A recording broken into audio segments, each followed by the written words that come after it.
Madame, Monsieur, bonjour. Merci de nous rejoindre et bienvenue dans votre journal à la une.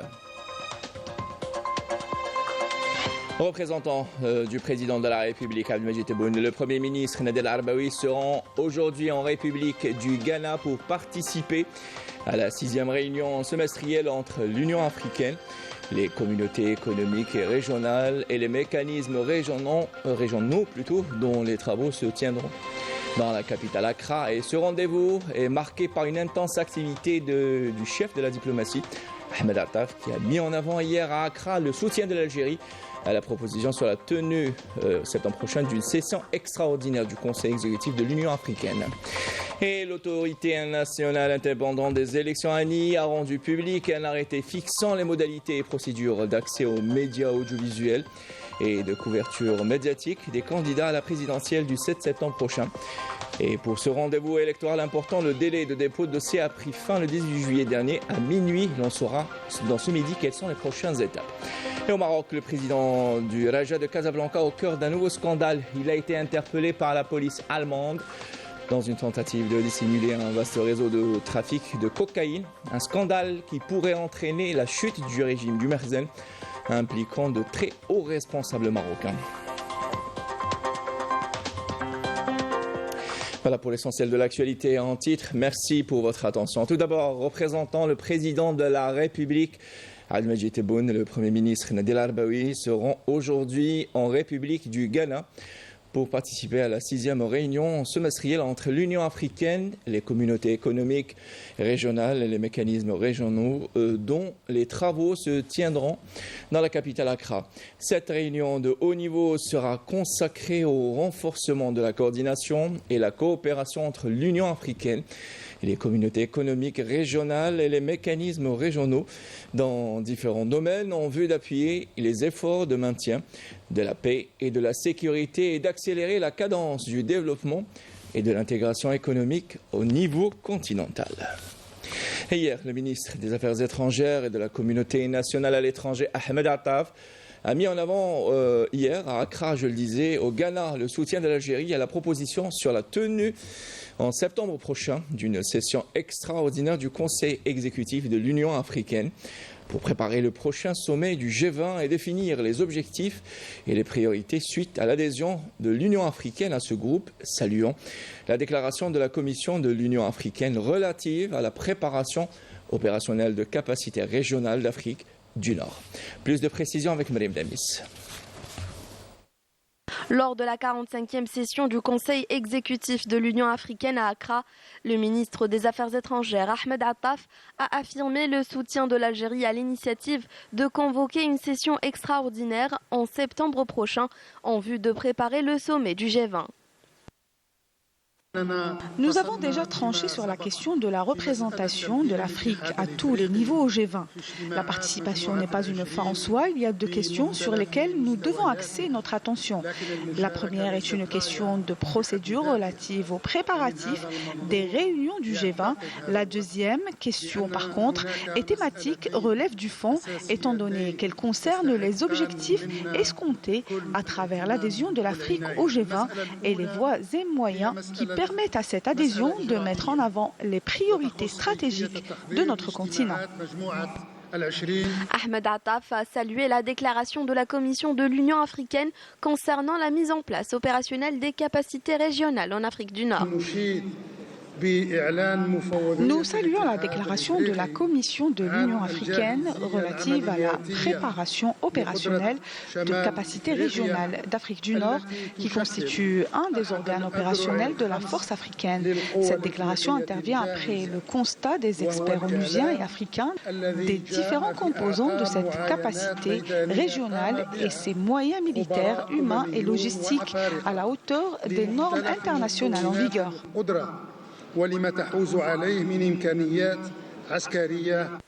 En marge de la deuxième journée de cette 45e session, Ahmed Attaf s'est entretenu avec ses homologues sur des questions d'intérêt commun ainsi que sur les voies et moyens de coopération bilatérale. Lors de son entretien avec le ministre sud-africain, le ministre a abordé les principaux enjeux partagés par les deux nations. L'entretien avec le ministre nigérian des Affaires étrangères a porté quant à lui sur les possibilités de développement dans la région sahélo-saharienne et les moyens de renforcer les relations bilatérales. Ahmed Attaf s'est également entretenu avec son homologue éthiopien pour explorer les voies de renforcement de la coopération bilatérale. Avec le ministre de la Sierra Leone, il a examiné la coordination bilatérale au niveau du Conseil de sécurité dans le cadre du groupe A3. S'agissant des perspectives de coopération bilatérale, le ministre s'est entretenu avec son homologue zimbabwéen et congolais sur les possibilités de renforcer les relations en prévision de l'Union africaine. Par ailleurs, et après le dépôt des dossiers de déclaration de candidature pour la présidentielle anticipée du 7 septembre prochain, l'autorité nationale indépendante des élections ANI a entamé immédiatement le traitement des formulaires de souscription déposés à son niveau. Quelles sont donc les prochaines étapes? C'est ce que nous explique Amal Bouarba dans ce compte-rendu. Chargée d'étudier les dossiers, l'ANI va notifier sa décision aux candidats dans un délai ne dépassant pas les 7 jours. Il faut retenir que à chaque fois qu'un candidat ayant déposé son dossier, dans un délai de 7 jours, immédiatement, à partir de la date de dépôt bien sûr, l'ANI doit répondre positivement ou négativement. En cas de refus,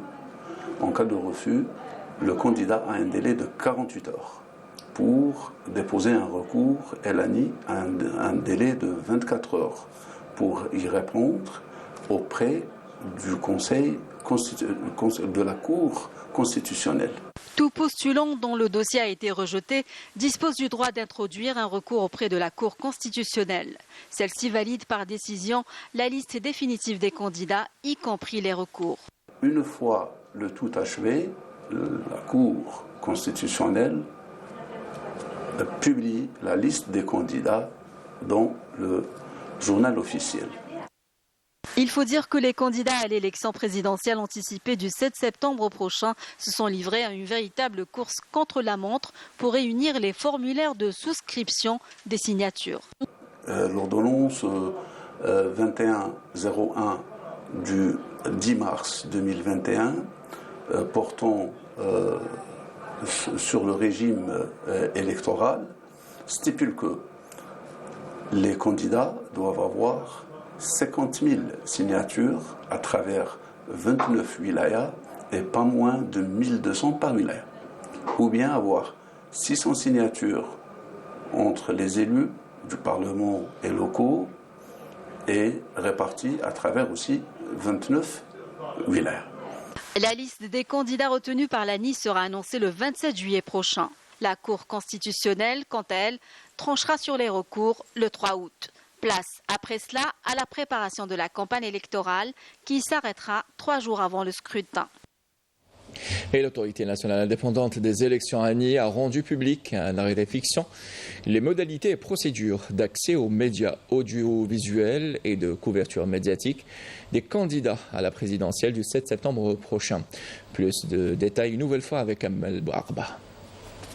L'arrêté rendu public par l'ANI s'applique à tous les médias audiovisuels, publics et privés de droit algérien, disposant d'une autorisation légale. Il concerne également les autres médias audiovisuels privés dont les programmes sont diffusés légalement en Algérie, ainsi que les activités via Internet. L'arrêté fixe aussi les modalités de couverture médiatique des candidats à la présidentielle par la presse écrite et la presse électronique, ainsi que l'annonce des candidatures via les réseaux sociaux. Les médias audiovisuels doivent assurer un accès équitable à tous les candidats en permettant une expression directe et inclusive dans le cadre des missions de service public. Les interventions doivent être réparties de manière équitable en termes de plages et de créneaux horaires sous la supervision de l'ANI en coordination avec l'autorité nationale indépendante de régulation de l'audiovisuel ANIRA. Les médias audiovisuels sont tenus de garantir aux candidats ou à leurs représentants une participation équitable aux émissions programmées. Cela inclut aussi une couverture médiatique équitable et objective des activités des candidats durant la campagne électorale. De même, les médias sont appelés à respecter une série de règles relatives aux principes de crédibilité et d'impartialité. Ils doivent vérifier la véracité des informations relayées afin d'éviter la diffusion de fausses informations et s'interdire tout traitement préférentiel envers un candidat. Le texte souligne aussi que les médias doivent respecter la vie privée et la dignité des personnes, ainsi que l'observation du principe de la présomption d'innocence, tout en s'abstenant de diffuser des contenus incitant à la haine, à la discrimination, à la violence ou à jeter le discrédit sur les institutions de l'État. D'autre part, l'arrêté en question stipule que le droit de réponse doit être garanti dans les délais impartis, conformément aux dispositions des lois régissant la presse écrite, électronique, ainsi que l'activité audiovisuelle. Enfin, il est impératif, souligne le texte de l'ANI, de respecter la période de silence électoral de 3 jours précédant le jour du scrutin. Durant cette période, les médias ne peuvent couvrir que les aspects organisationnels de l'élection et sensibiliser les citoyens sur les modalités de vote. Et afin d'améliorer la prise en charge de notre communauté établie à l'étranger, à Châtellerault, le nouveau poste consulaire algérien répond, ou plutôt redouble d'efforts pour satisfaire les besoins de nos ressortissants. Ce poste, qui assure des permanences même les dimanches, se veut un vis-à-vis de plus en plus proche de notre communauté, leur évitant notamment le déplacement sur plus de 300 km au consulat général d'Algérie à Nantes. Regardez cette correspondance, elle est signée à Fabelouchette. Depuis plusieurs mois, et plus précisément depuis janvier, le consulat d'Algérie à Nantes organise des permanences régulières dans cette ville. Ce qui était autrefois une exception est devenu une tradition très appréciée par nos ressortissants. Ça évite à certaines familles d'aller jusqu'à Nantes qui n'ont pas forcément les possibilités d'y accéder. Ça nous arrange et ça arrange toute la communauté de Poitiers et de Châtellerault. Nantes est quand même à 300 km, donc c'est vrai que pour faire nos papiers administratifs, c'est beaucoup plus facile. Sachant qu'il n'y a pas qu'un trajet à faire, donc on devait multiplier les allers-retours pour les dépôts de dossiers, puis après les réceptionner. C'est rapide, c'est efficace, et on se retrouve avec des personnes bienveillantes. Et dès l'ouverture, le lieu se transforme en une véritable ruche d'abeilles. Les agents et cadres consulaires s'activent énergiquement pour garantir un service quasi complet, toutes les prestations étant assurées lors de ces permanences. Les prestations assurées concernent notamment la remise des passeports, les cartes d'identité biométriques, l'établissement des procurations, les casiers judiciaires, la prise en charge des dossiers de service national et aussi les dossiers d'immatriculation consulaire et la transcription d'actes d'état civil. Pour les responsables du tissu associatif de la région, ces permanences apportent bien plus qu'un simple service aux ressortissants. Donc on voit que le consulat est plus proche de la communauté par rapport à avant, et c'est une grande opportunité pour notre communauté. En effet, elle crée une proximité très appréciée, transformant l'administration d'une source de tracas et d'appréhension à une expérience positive. Je trouve que le personnel est très compétent, très gentil, très à l'écoute, prêt à rendre service. Donc là, on est très très satisfait. En plus, on nous reçoit dans des très beaux locaux, donc c'est parfait. On vous remercie pour votre accueil et pour la gentillesse du personnel. Franchement, que ça continue avec Châtellerault et la communauté, les jeunes, les chouabines, moussakines qui ne peuvent pas se déplacer. C'est des gens, masha'Allah ou salam. Cette efficacité, combinée à une qualité d'accueil remarquable, reflète l'esprit de la nouvelle relation que les postes consulaires ont tissée ces dernières années. Elle suscite également un intérêt croissant des jeunes pour leur pays d'origine. Ils étaient d'ailleurs nombreux à se renseigner sur les élections présidentielles à venir. Le droit de vote, c'est important et le consulat ici en France nous permet ça, donc il faut voter. Mine de rien, on reste des citoyens algériens avant tout, donc le fait de voter à distance, je trouve que c'est un très très bon point fort de la part du consulat ici en France. Contribuer à exprimer ma voix pour l'Algérie, c'est mon pays d'origine. Je suis née ici en France, mais j'ai besoin de m'exprimer en tant qu'Algérienne aussi. Le prochain défi pour le consulat algérien à Nantes sera d'organiser un nombre suffisant de bureaux de vote, équitablement répartis pour permettre à chaque ressortissant d'accomplir son devoir dans les 11 départements couverts par cette circonscription. Et puis cette information, le ministère de l'Habitat, de l'Urbanisme et de la Ville a annoncé hier dans un communiqué que l'opération d'inscription au programme ADL 3 reprendra immédiatement après l'examen de toutes les demandes de souscription. La suspension de l'opération d'inscription au programme ADL 3 est intervenue dans le but de procéder à l'examen de plus de 1 440 340 demandes de souscription enregistrées. L'opération d'inscription au programme ADL reprendra, je le disais, immédiatement après l'examen de toutes les demandes de souscription.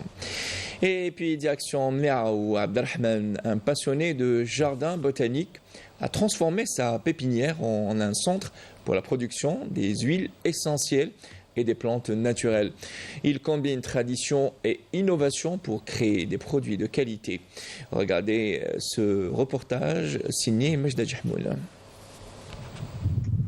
C'est à Mnia que nous avons rencontré Abdelrahman, passionné par le jardinage et le jardin botanique, une passion que cet amoureux de la nature a développée pour en faire son métier. Sa pépinière, bien que modeste, regorge de diverses variétés de plantes médicinales et aromatiques qu'il utilise dans le domaine de la phytothérapie. Nous procédons à l'extraction de 6 variétés d'huiles essentielles et cultivons environ 15 sortes de plantes naturelles. Nous cultivons également des épices telles que le nigel, le carvi et le cresson halénois. En plus des huiles essentielles, nous produisons des huiles végétales comme l'huile d'arachide, d'amande douce et amère, ainsi que l'huile de coco. Son objectif principal est d'extraire et de produire plusieurs variétés d'huiles naturelles, médicinales et aromatiques avec l'aide de Yassine, jeune passionné par le travail de la terre. Ce matériel moderne nous permet de distiller des quantités importantes d'huile que nous utilisons dans la phytothérapie.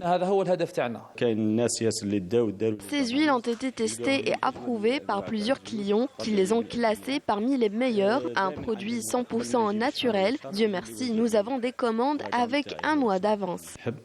Née d'un savoir-faire et d'une main-d'œuvre algérienne, la pépinière de Abdelrahman est un exemple de réussite qui permettra de développer davantage la phytothérapie dans la région. Un passionné peut en cacher plutôt derrière lui une passionnée. La femme algérienne a de tout temps relevé tous les défis, exerçant notamment pratiquement tous les métiers, même celui de mécanicien. Notre journaliste Ekram Bessedet a fait la belle rencontre d'une jeune mécanicienne qui a, par amour et passion, a embrassé le monde de ce métier, réputé pour être un métier d'homme. Regardez. Du haut de ses 39 ans, Karima, cette mère de 3 enfants, a défié les coutumes de la société en optant pour une activité réservée exclusivement à la jante masculine. Pour elle, la mécanique est son dada depuis son jeune âge. Les habitants de Ain Safra sont conservateurs. Ils n'acceptent pas vraiment l'idée qu'une femme exerce ce genre de métier. J'aime les clés et la mécanique depuis toute petite. Je me suis lancée dans cette aventure professionnelle par curiosité. Je voulais apprendre plus. Le métier de mécanicienne me passionne car j'aime bien travailler seule. Il est plus fréquent de voir des femmes exercer les métiers de couturière ou pâtissière dans la région. Mais dans mon cas, voir une femme en combinaison reste une situation insolite. Ce n'était pas facile pour moi au début, mais les gens se sont habitués à moi. Il suffit juste d'y croire et de faire confiance en ses capacités. Maintenant, les clients me font confiance et ils viennent aussi pour la qualité de mon travail. En dépit du regard curieux de la société, Karima a concrétisé ses rêves grâce au soutien de sa famille. Je me suis déplacée à Béchar pour des formations. Je me suis inscrite au centre de formation professionnelle et une fois la formation terminée, j'ai tout de suite commencé le travail dans le garage de mon cousin. Au bout de quelques temps, il m'avait même confié son garage et je prenais en charge les clients. Ma famille est très fière de moi. J'ai très bien été formée et alhamdoulilah, j'ai des retours positifs. J'ai réussi à m'imposer dans ma région. En empruntant ce chemin, Karima démontre aux femmes qu'à cœur veillant, rien d'impossible et que tout cœur nourri d'espoir et de persévérance finira par porter ses fruits. Il y a des filles qui viennent ici pour m'observer travailler. Elles souhaiteraient faire ce même métier, mais elles ont des empêchements familiaux. Si j'ai un message à adresser aux femmes aujourd'hui, c'est de faire le métier que vous aimez, car il est important d'être motivé. Avec la volonté et la persévérance, tout est possible.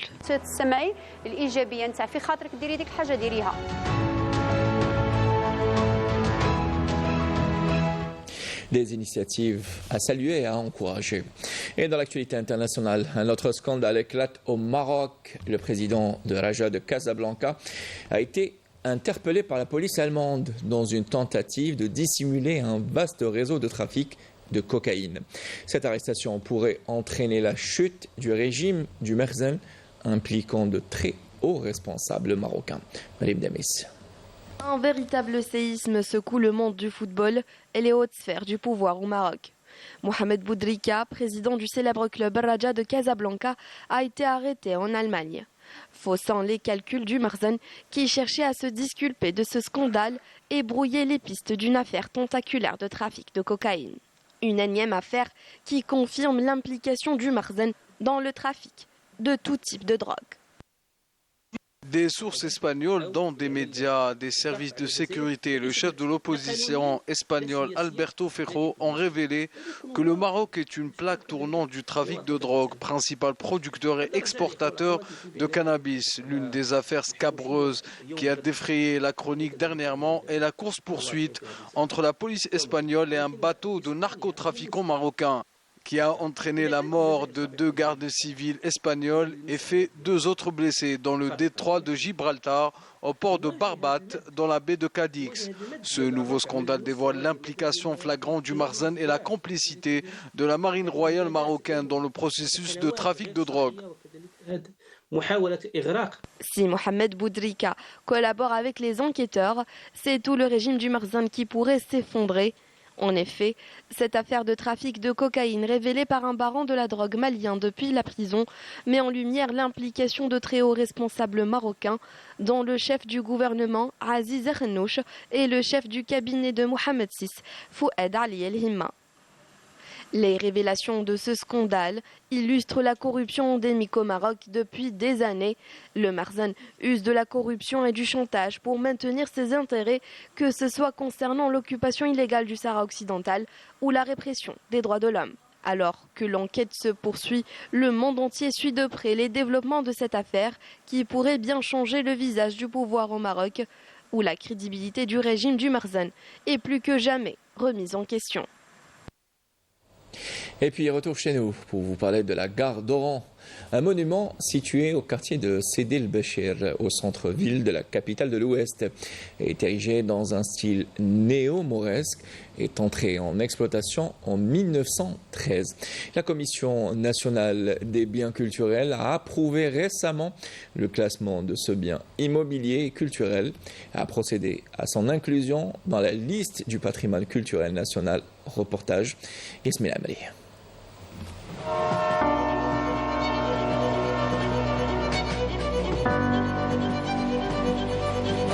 Longtemps surnommée Temple ferroviaire, cette gare, implantée au cœur d'Oran, est le symbole de l'architecture industrielle. Elle est l'œuvre du célèbre architecte Albert Balu, qui a opté pour un style néo-mauresque, insufflant à cette bâtisse une grandeur et une élégance sans précédent en son temps. La gare d'Oran, c'est un chef-d'œuvre qui a été établi en 1908. Ces travaux, ils ont continué jusqu'à 1913, où la gare elle a été inaugurée et officiellement. Elle a commencé à assurer le transport de voyageurs et de marchandises. Plus d'un siècle après de bons et loyaux services, cette gare devient l'un des patrimoines historiques et culturels du pays. Cette classification témoigne de l'importance de la gare, non seulement comme un édifice ferroviaire, mais également une destination incontournable pour les visiteurs et les passionnés d'histoire, désireux de découvrir la richesse culturelle du pays. C'est une gare qui a été proposée au classement pendant le premier semestre de l'année 2024. Cette gare est devenue un moyen un attrait touristique pour tous les touristes. Patrimoine algérien, c'est un honneur pour nous, parce que vu l'ancienneté, vu l'architecture comme ça, on ne le fera plus maintenant, parce que c'était ancien, vu l'ancienneté aussi. Donc, on voudrait que ça reste dans un patrimoine. La gare d'Oran, c'est un symbole pour la ville d'Oran. C'est un grand symbole, c'est une merveille architecturale. Il faut la bien maintenir, c'est-à-dire qu'il faut une maintenance spéciale. La gare, tout est le centre et tout, c'est quelque chose de très très très joli. C'est bon à visiter et prenez soin de ces patrimoines. Cette gare ferroviaire historique demeurera l'un des joyaux architecturaux et touristiques les plus distingués qui ornent la magnifique ville d'El Bahia. Et rappelons l'adresse de ce magnifique monument, quartier Sidi El Béchir au centre-ville d'Oran, ex-plateau. Voilà qui termine cette édition préparée par Nassani Ben Saïdi Mehdi, Adel Bouhames et Chelabia Ben Cheikh, réalisée par Mohamed Elias Taïb. Tout de suite, les nouvelles du ciel de Mille Abed. Quant à moi, j'aurai le plaisir de vous retrouver ce soir pour l'édition de 19h. Bon appétit si vous êtes à table. Au revoir.